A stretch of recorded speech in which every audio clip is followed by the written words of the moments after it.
Hi, in this video I will show you how to reset a Xiaomi vacuum robot mop second version. Let's start with opening the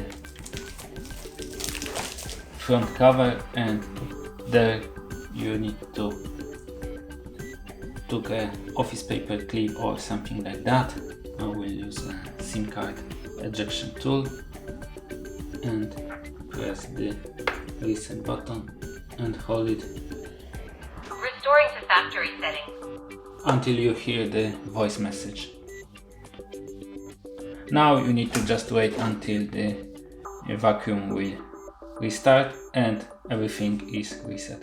Thank you for watching. If you like this video, subscribe to our channel and give us a like.